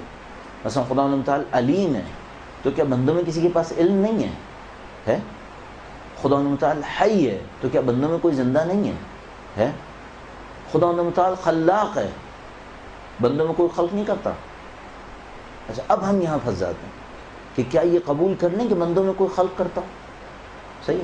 اب خدا متعال نے اس مشکل کو ہمارے لیے حل کیا ہے حضرت عیسیٰ علیہ السلام کی صورت میں. حضرت عیسیٰ علیہ السلام فرماتے ہیں کہ انی اخلق لکم من الطین کہیئۃ الطیر، میں تمہارے لیے خلق کروں گا مٹی سے پرندے کی شکل کو، فانفخ فیہ، پس اس کے اندر پھونک ماروں گا، فیکون طیرا باذن اللہ، تو وہ اللہ کے اذن سے پرندہ بن جائے گا. سارا سولوشن کہاں پر ہے؟ باذن اللہ. بس وہ خلاقیت کسی کے اندر بھی آ سکتی ہے. کب؟ باذن اللہ. بس خدا متعال کے اذن سے سب کچھ صحیح ہے. مثلا حضرت عیسیٰ علیہ السلام فرماتے ہیں میں خلق کروں گا، میں زندہ کروں گا مردے کو باذن اللہ. ٹھیک ہے. بس خدا متعال کی اوصاف کو اگر ہم یہ تصور کریں کہ مستقلاً کوئی حاصل کر لے گا تو یہ شرک ہے. لیکن اگر ہم تصور کریں کہ باذن اللہ کوئی حاصل کرے پھر ظاہر ایک فرق بن جائے گا. جو خدا میں ہے وہ اس کا اپنا ہے، جو کسی اور کے اندر ہوگا وہ خدا کے اذن سے اس کو دیا ہوا ہوگا. اس میں کوئی برائی نہیں ہے. تو اور شاید میں نے کئی دفعہ اس بات کو بیان کیا ہے، وہ یہ کہ ہم سب لوگ نہ صرف یہ کہ خلاق ہیں بلکہ خالق ہیں، بلکہ مستقل خلق کرنے والے خلاق ہیں ہم لوگ. یعنی ہم لوگ خلاق خدا کے خلاق بندے ہیں. ہمیں نہیں پتہ. ہم میں سے صرف مومن نہیں، حتیٰ وہ لوگ جو فاسق ہیں وہ بھی. کیوں؟ ہم لوگ ہر سیکنڈ اپنے کہے کیے سوچے سے اپنی برزخ خلق کر رہے ہیں. ہر سیکنڈ، ہر لمحہ. کن کن چیزوں سے؟ اپنے کیے کہے اور سوچے ہر چیز سے خلق کر رہے ہیں. حتیٰ سنے سے، جذبوں سے، فکر سے، ہر چیز سے. تو ہم لوگ خلاق ہوئے نا کہ ہماری عادت خلق کے اوپر ہے. ہمیں نہیں پتا. ہمیں صرف ایک فرق ہے، وہ یہ کہ ہمیں اپنی مخلوق نظر نہیں آ رہی ہے اس وقت. اور وہ ہمارے تقریباً بلا ارادہ ہے، یعنی ایسا قطعی ہے جیسے آپ نے پانی پیا تو آپ کی پیاس بجھنے کا بندوبست ہوا ہے، بالکل اسی طرح 2 اور 2 4 کی طرح آپ اور میں ہر سیکنڈ میں خلق کر رہے ہیں. بس ہم لوگ خلاق ہوئے صرف ایک مشکل کے ساتھ کہ ہمارا خلق کرنا اس خدا کے اذن سے ہے، اور ایک اور مشکل جو ہمارے ساتھ ہے وہ یہ کہ ہم اپنے بعض مخلوق سے آگاہ بھی نہیں ہیں، بلکہ ہم میں سے تقریباً تمام لوگ سوائے بہت کم لوگوں کے اپنی مخلوق سے آگاہ نہیں ہیں. جو ہم نے خلق کیا وہ کیا ہے. ہاں یہ ہے کہ جیسے ہی مرنے لگیں گے اس سے چند منٹ پہلے وہ آگہی نصیب ہو جائے گی. اس وقت ہمیں پتہ چلے گا کہ ہم نے 60 سال میں کیا کیا خلق کر ڈالا ہے، صرف ایک مشکل کے ساتھ. اب اسی کے ساتھ رہنا ہے، اب کوئی فرار نہیں. جو اچھا ہے وہ اچھا ہے اور جو برا ہے وہ برا ہے، رہنا اسی کے ساتھ. تو یہ وہ دوبارہ بریکٹ کلوز اور واپس آ جاتے ہیں امام کے وجود کی طرف. درود بھیجیں محمد و آل محمد پر. صلی علی محمد محمد عجل فرج. بس وجود امام کے بارے میں اگر ہمارا تصور صرف حاکم اور محکوم کا ہے تو پھر شاید علم کی اتنی ضرورت نہیں ہے، لیکن میں نے عرض کیا یہ اس سے کہیں زیادہ ہے، اس سے کہیں زیادہ ہے. پس تصور بھی ممکن نہیں ہے کہ علم نہ ہو. اچھا اس کا مطلب یہ، اب ہم اس کو تھوڑا سا اور کم کرنے کی کوشش کرتے ہیں، اپنے ذہنوں سے نزدیک لانے کی. مثلا یہ جو آپ یہاں بیٹھے ہیں یہ علم میں امام میں ہے یا نہیں؟ آپ نے بھی سوچا تھا کہ آپ کے امام کے علم میں ہے؟ میرے خیال میں نہیں، ہم اس سے بے خبر ہیں. اگر واقعاً مثلا اب میں آپ کی خدمت میں اور اس کو محسوس کرنے کی کوشش کرتا ہوں، چونکہ ہم جس چیز کو سمجھ پاتے ہیں جب تک وہ ہماری حس میں نہ آئے ہم اس کو بہت زیادہ درک نہیں کر پاتے. مثلا اگر یہ کیمرہ جو میری طرف ہے اگر یہ آپ کی طرف ہوتا تو آپ کے اندر کوئی تبدیلی نہیں ہوتی؟ اور اگر یہ کیمرہ نہ ہو امام، اس کو ہم نے سمجھا ہے کیا؟ نہیں، ہم نے علم امام کو احساس نہیں کیا ہے. اگر ہم علم امام کو احساس کر رہے ہوں اور اس سے بھی بڑھ کر اگر ہم اس بات کو سمجھ رہے ہوں کہ ہم خدا کے سامنے ہیں تو ہمیں کیا ہونا چاہیے پھر؟ اصل ہمیں کچھ اور ہونا چاہیے. یہ ہم سب لوگ فکر میں قبول کر رہے ہیں لیکن عمل میں قبول نہیں کر پا رہے. اب یہ کئی وجوہات ہو سکتی ہیں، یا تو توجہات نہیں ہے ہماری، اور یہ بہت بڑا عنصر ہے، توجہ نہیں ہے ہماری، یا علم کے اندر کمی ہے، توجہ میں کمی ہے، ایک طرح کی کمزوری ہے، کچھ ہماری مجبوریاں ہیں، اس طرح کی چیزیں ہیں. لیکن بہرحال یہ سمجھ میں آ رہا ہے کہ ہم اپنے علم کے مطابق جن باتوں کو سمجھتے ہیں ان باتوں کو بھی احساس نہیں کرتے. البتہ بعض اوقات کہیں ہم ان باتوں کو احساس کرنے کی طرف چلے جاتے ہیں. بس یہ امام کے حوالے سے کہ علم امام کے حوالے سے ہمارے سامنے بالکل قطعی ہے کہ امام جانتے ہیں اور کوئی چیز ان کے علم سے خالی نہیں ہے. اب سوال یہ تھا کہ غیبت کا مطلب ہم نے یہ لیا تھا کہ امام غائب ہے. نعوذ باللہ غائب کا مطلب بے خبر ہونا لیں تو پھر تو بالکل ہی غلط ہو گیا. اچھا اب سوال کرتے ہیں غائب کے اوپر. آیا امام کو غائب ہونا لیں؟ کیونکہ غیبت تو بالکل معصول لفظ ہے، روایت کے اندر آیا ہے. اگر امام کو غیبت میں لیں تو غائب لیں یا نہ لیں؟ صحیح ہے، چلو ہم فرض کر لیتے ہیں، ہم یہ بھی تصور کر لیتے ہیں امام غائب ہیں. غائب کا مطلب کیا ہے یہاں پر؟ ہم نے جو غائب کا مطلب لیا ہے وہ غیر حاضر لیا ہے. صحیح ہے. اب یہاں پہ کئی مطلب ہو سکتے ہیں غائب کے. اب میں اس کو تھوڑا سا انالیسس کرنے کی کوشش کرتا ہوں تاکہ ہم ایک صحیح جگہ تک پہنچ سکیں کہ غیبت کا اصل مطلب کیا ہے، کیونکہ ہم اس میں غلطی سے دو چار ہو رہے ہیں. ہم غیبت کا مطلب لیتے ہیں امام غائب، اور غائب کا مطلب کم سے کم چلو اتنا تو سمجھ میں آ گیا کہ بے علم نہیں لے سکتے، وہ تو بالکل ہی غلط ہو جائے گا. بے علم نہیں لیتے، غائب ہونے کا مطلب لیتے ہیں غیر حاضر.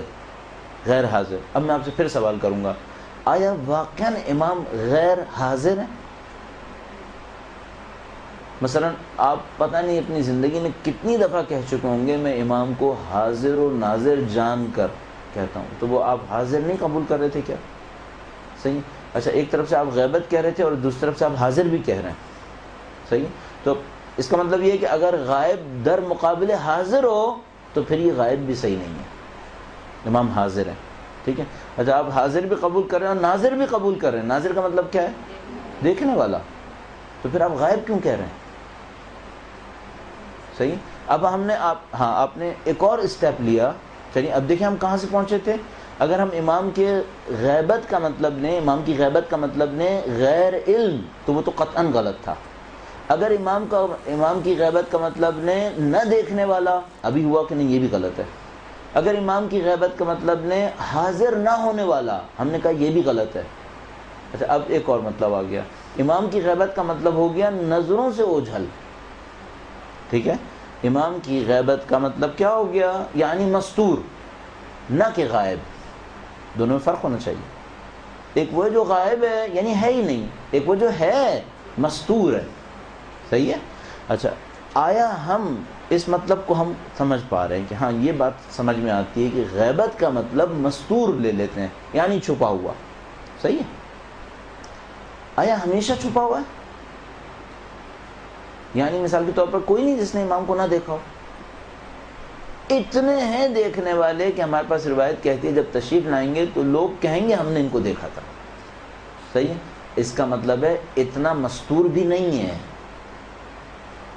اتنا مستور بھی نہیں ہے. پھر غیبت ہے کیا اصلاً؟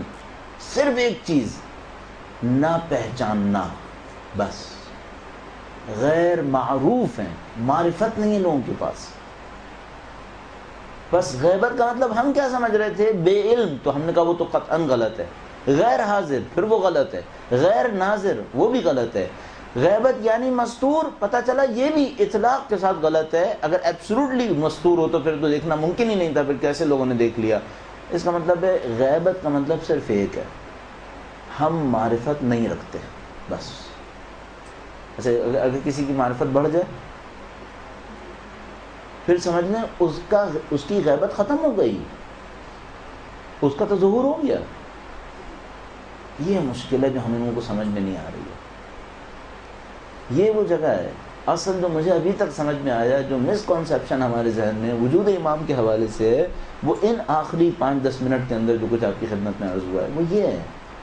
ہم لوگ امام کو نعوذ باللہ غیر حاضر سمجھ رہے ہیں، غیر ناظر سمجھ رہے ہیں، ان کو مستور سمجھ رہے ہیں، جبکہ کچھ نہیں ہے سوائے اس کے کہ ہم پہچاننے کی طاقت نہیں رکھتے.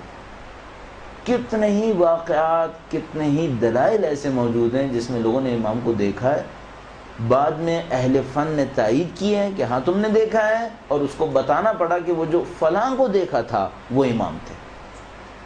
اس کا مطلب ہے ہر دیکھنے والا، ہر ناظر اور منظور معروف نہیں ہے کہ وہ پہچانتا بھی ہو کہ یہ کون. ہم لوگوں کے پاس صرف ایک مشکل ہے، ہمارے پاس معرفت نہیں ہے. اور یہ تمام مطلب ہے غیبت کا. مجھے نہیں سمجھ میں آتا اس کے سوا کیا مطلب ہے.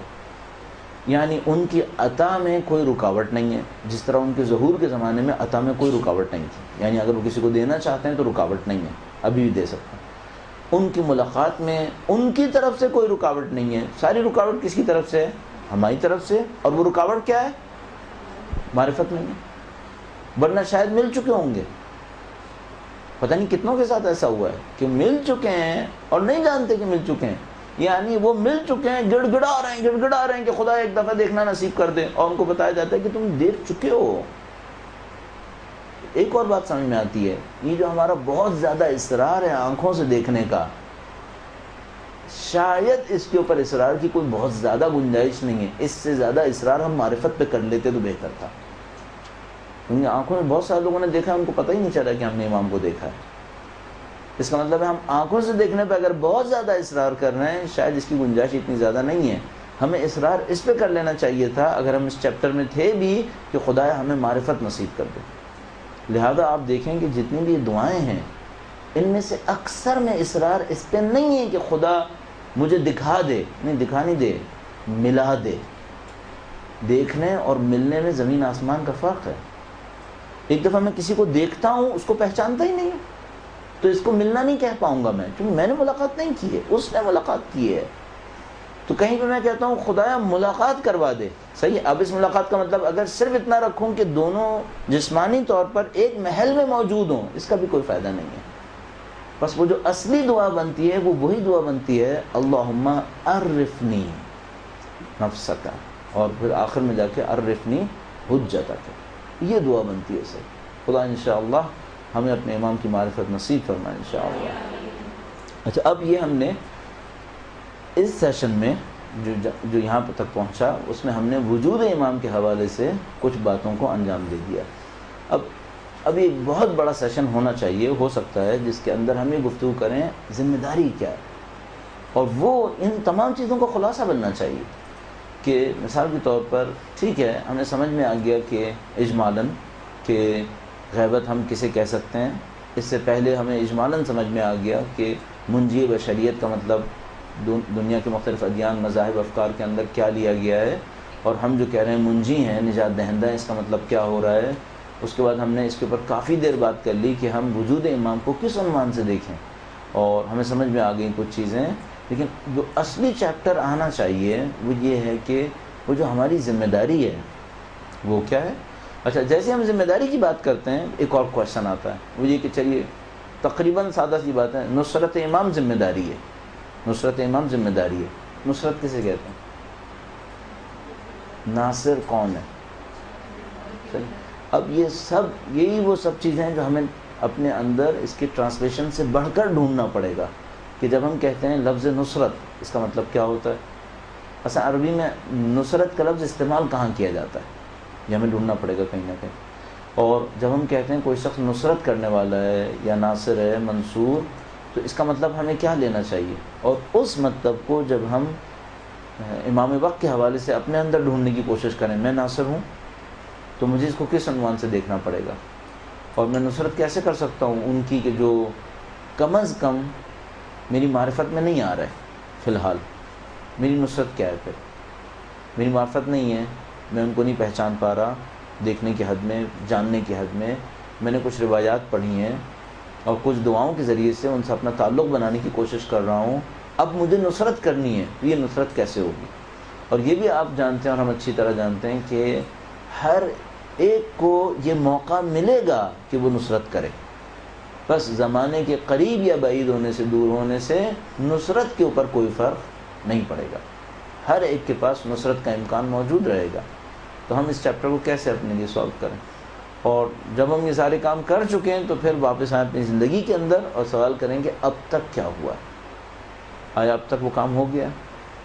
اور اگر نہیں ہوا ہے تو اب ہم نے اپنی زندگی میں کون سا ایک ٹرن لے کے آنا ہوگا، کون سی وہ راستہ جس کو ہم تبدیل کریں. اجمالاً میں بس ایک بات آپ کی خدمت میں عرض کرتا چلوں، اور اس کے اوپر خوب توجہ فرمائیے گا. وہ یہ کہ ہم جو کچھ دنیا میں ہیں اس دنیا میں، اور جو کچھ بنیں گے اگلی دنیا میں، تقریباً سب کا سب ہم اپنی عادتوں پر ہیں. بس ہم کسی چیز پر نہیں ہیں جو مجھے ابھی تک سمجھ میں آیا ہے. ہم اپنے افکار پر، اپنی تعلیم پر، اپنی مطالعات کے اوپر، شاید میرا نہیں خیال ان میں سے کسی چیز کے اوپر بھی کسی بھی چیز نے ہمارے وجود کو طے کرنا ہو اتنا جتنا ہماری عادتوں میں طے کرنا ہے. اس دنیا کے اندر بھی اور قطعاً آگے تمام دنیاؤں کے اندر ہم اپنی عادتوں سے طے ہوں گے. اب آپ اور میں جس بات کے اوپر بے تحاشا اصرار کریں، اور جو میں نے ابھی آپ کی خدمت میں عرض کیا ہے، بہت تیزی کے ساتھ یہ جملات عرض کر دیا آپ کی خدمت میں بغیر اس کی تمہید دیے ہوئے، اور اس کے نتیجے میں مجھے یقین ہے کہ میں اپنی بات نہیں کہہ پایا ہوں. ہم جو کچھ اس دنیا میں ہیں، سب کے سب جو کچھ بھی ہیں ہم لوگ، شاید 90% سے زیادہ اپنی عادتوں کے نتیجے میں. ٹھیک ہے، آپ ماسٹرز ہیں، آپ پی ایچ ڈی ہیں، اس سے کوئی فرق نہیں پڑے گا. جو فرق پڑے گا وہ کس سے پڑے گا؟ عادتوں سے. آپ کا مستقبل، آپ کا حال عادتوں سے طے ہوگا. اور یہاں پر بھی ایسا ہی ہے، اور برزخ میں تو لگتا ہے سوائے عادتوں کے کچھ ہے ہی نہیں. برزخ ہماری عادتوں کے نتائج ہیں. لہذا اگر ہم وہاں انسان اٹھیں گے تو اپنی عادتوں کے نتیجے میں، اور نعوذ باللہ اگر انسانیت سے عاری ہو گئے، نعوذ باللہ، وہ بھی اپنی عادتوں کے نتیجے میں. بس آپ اپنے اندر ان چیزوں کو نہیں دیکھیے گا جن کو آپ جبرن کر لیتے ہیں، ان کو نوٹ کیجیے گا جو آپ کی عادتیں ہیں، جو بلا ارادہ آپ سے صادر ہو رہی ہیں. مثلا ایک دن میں نے جبرن غلط کام نہیں کیا، اچھا ہے یہ بھی، لیکن یہ آپ کی زندگی طے نہیں کرے گا. آپ کی زندگی کون سی چیز طے کرے گی؟ جو آپ بلا ارادہ کر رہے ہیں، جو آپ بلا ارادہ کر رہے ہیں، جو آپ کی عادت ہے۔ عادت وہ چیز ہوتی ہے جو معمولاً بلا ارادہ صادر ہو جاتی ہے۔ آپ اور ہم اپنی عادتوں کے نتائج ہیں۔ آپ یقین فرمائیے، آپ کی جتنی شہرت ہوگی، آپ کا جتنا احترام ہوگا، یا نعوذ باللہ اس کے برخلاف آپ کے ہاتھ میں جتنی دولت ہوگی یا نہیں ہوگی، آپ کے پاس جتنا علم ہوگا یا نہیں ہوگا، آپ کا جتنا خدا کے نزدیک مقام ہوگا یا نہیں ہوگا، سب کا سب مرہون منت ہوگا آپ کی عادتوں کو۔ بس مجھے یوں سمجھ میں آتا ہے جیسے ہم لوگوں کے پاس زندگی میں جاننے کے لیے بہت کچھ ہے، لیکن مجھے یہ سمجھ میں آتا ہے کہ کچھ چیزیں اگر ہماری روح میں اتر جائیں، صرف وہ ہمیں تبدیل کر سکتی ہیں، باقی چیزیں تبدیل نہیں کر سکتی۔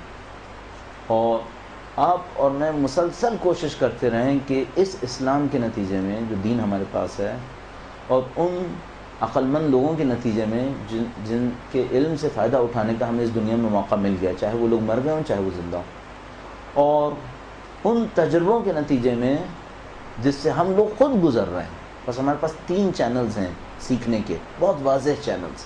نمبر 1 وہ دین جو ہمارے پاس ہے، نمبر 2 وہ انسانی علوم جو مردوں یا زندوں سے ہم تک پہنچ رہا ہے، اور نمبر 3 وہ ذاتی تجربے جن سے ہماری زندگی گزر رہی ہے۔ یہ 3 روٹین کے چینل ہیں جو علم حاصل کرنے کے ہمارے پاس ہیں۔ حتی الامکان کوشش کریں ان تینوں کو استعمال کرتے ہوئے اپنے اندر کچھ چیزوں پر یقین تک پہنچ جائیں، ان سے میری اور آپ کی زندگی کے راز کھلیں گے۔ ایکچولی جو ہمیں نصیب ہوگا، جس کو ہم علم تعبیر کرتے ہیں، علم عبارتیں رٹنا نہیں ہے، علم کچھ حقائق کو اپنے وجود کے اندر ہضم کر لینا ہے، یہ حقیقت ہے۔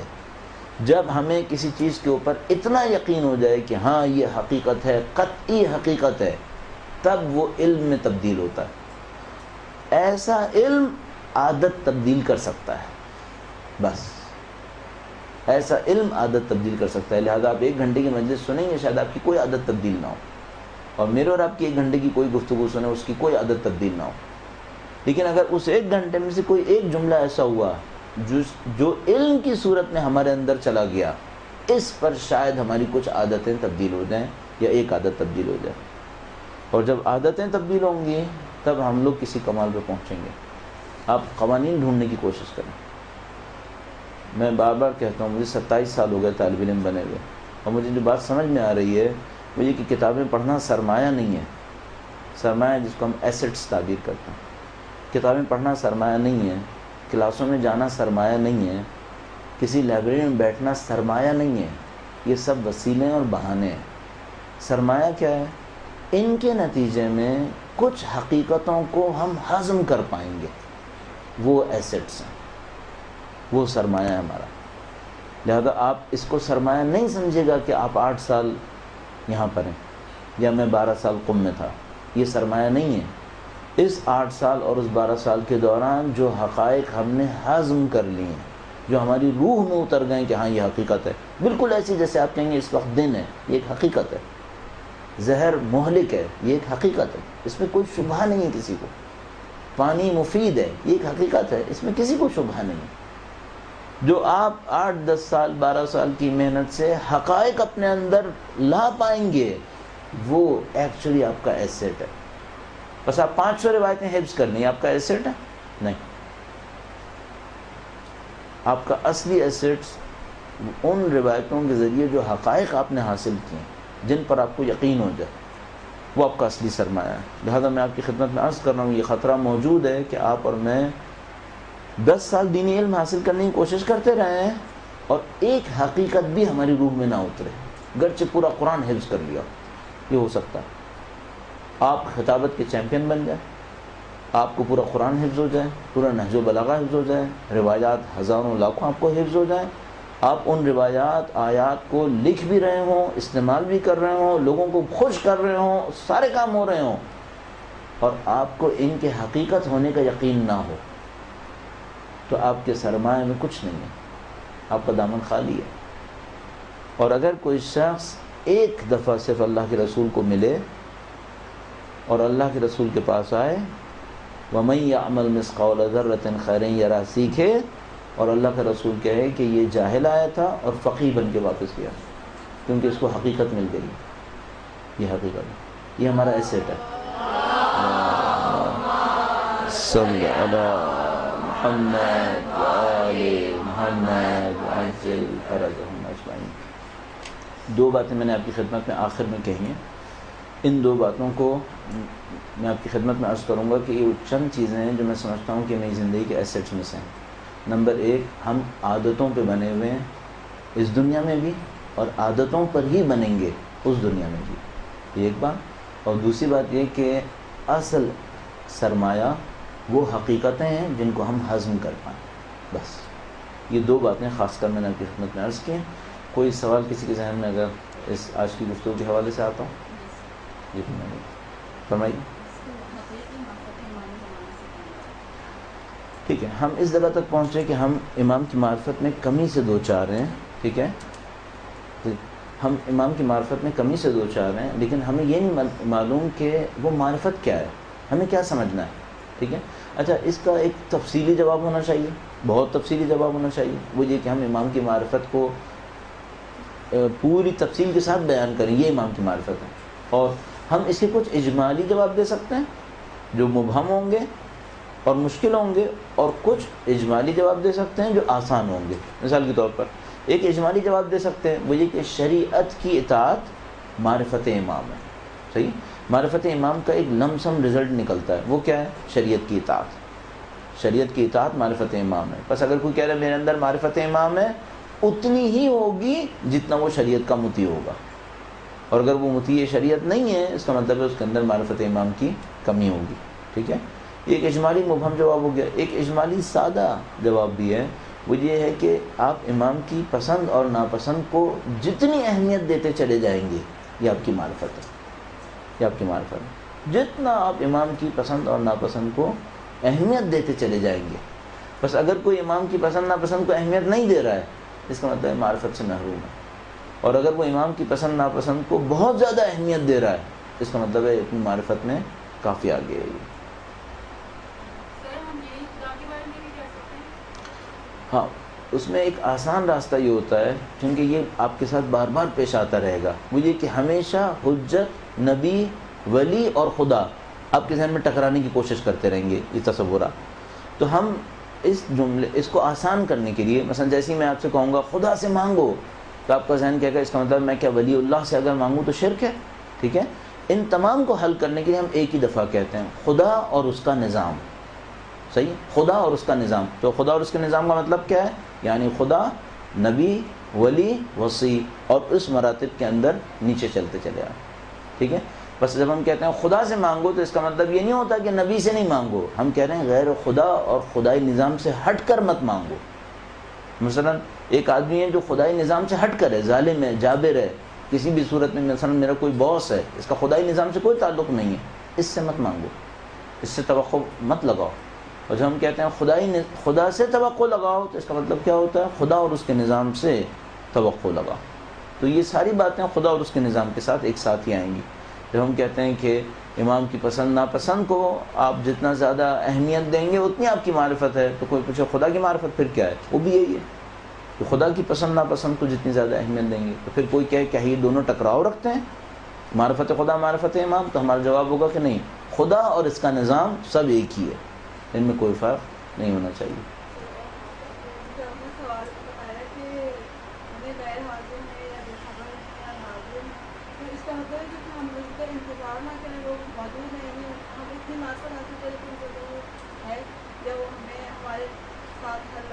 چلیے اب یہاں پر پھر ایک اور جگہ پہ ہم پہنچے ہیں. اصلا انتظار کس چیز کا ہے؟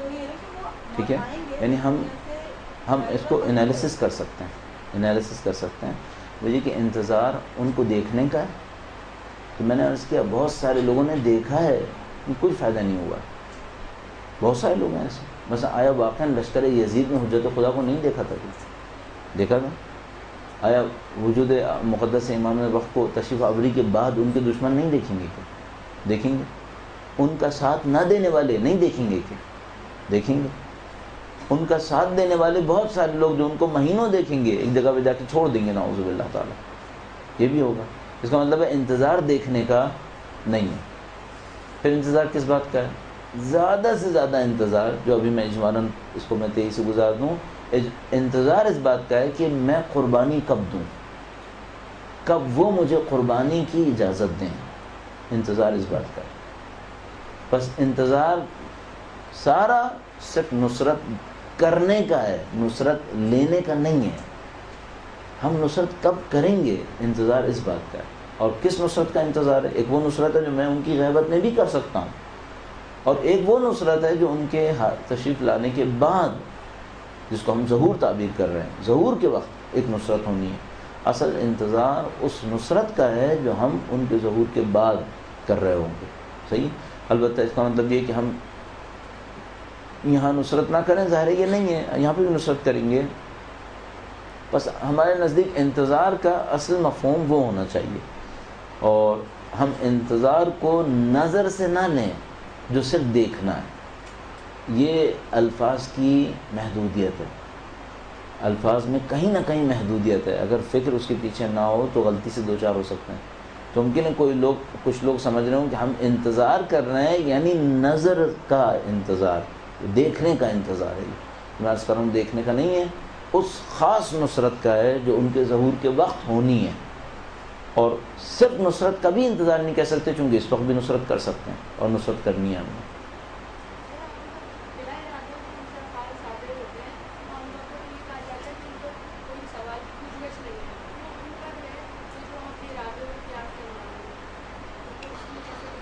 ہاں، ہم جب با ارادہ کوئی کام انجام دیتے ہیں، وہ با ارادہ اپنے اوپر جبر کر کے کام انجام دیتے ہیں، اس کو ہم عادت نہیں کہتے.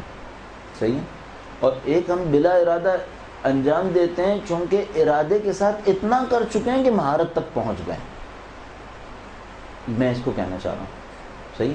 بس ایک بلا ارادہ کرتے ہیں جس میں پہلا سابقہ کچھ نہیں تھا، آپ سو رہے تھے، آپ نے بلا ارادہ پاؤں گھسی تھا، اس سے کچھ ہو گیا، مثلا دشمن خدا مارا گیا. اس پہ کوئی اجر نہیں، کچھ نہیں ہے، نہ اس سے کوئی آخرت بن رہی ہے، نہ اس سے کوئی برزخ بن رہی ہے، نہ اس سے کوئی دنیا بن رہی ہے. اس بلا ارادہ پہ کچھ نہیں ہے. پھر ایک دفعہ آپ نے ارادے کے ساتھ میدان میں اتر کے دشمن خدا کو مار ڈالا، ٹھیک ہے، اس پہ آپ کو اجر ملے گا، ثواب ملے گا. اس کے بعد یہ جو میدان میں اترے یہ اپنے اوپر جبر کرنا پڑا چونکہ خوف تھا، ٹھیک ہے. پھر ایک دفعہ اتنا میدان میں اترے کہ اب بلا خوف رہنا بلا ارادہ ہو گیا ہے. ہم اس بلا ارادے کی بات کر رہے ہیں. یعنی اس بلا ارادہ کو ہم کہتے ہیں یہ وہ بلا ارادہ ہے جو مہارت کے نتیجے میں، عربی میں مہارت کے لیے لفظ استعمال کرتے ہیں ملکہ. صحیح ہے. بس وہ بلا ارادہ جو مہارت اور ملکہ تک پہنچ جائے اس کو ہم کہتے ہیں یہ عادت بن گئی ہے. صحیح. بس ایک دفعہ انسان نعوذ باللہ ارادتاً جھوٹ بول دیتا ہے، ایک دفعہ ارادتاً جبر کر کے سچ بولتا ہے، اور ایک دفعہ ارادتاً اتنا سچ بولتا ہے کہ سچ بولنا عادت میں تبدیل ہو جاتا ہے، اب بلا ارادہ سچ بولتا ہے. اس کے اوپر سب کچھ ہے.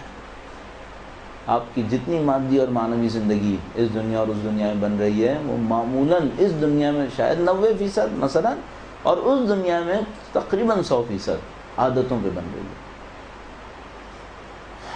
بہت شکریہ. آپ کا وقت ختم ہو گیا. انشاءاللہ خدا متعال نے چاہا تو اس گفتگو کو کسی اور وقت آگے بڑھائیں گے، یا انشاءاللہ خدا متعال نے چاہا تو کسی اور موضوع کے ساتھ. درود بھیجے گا محمد و آل محمد پر.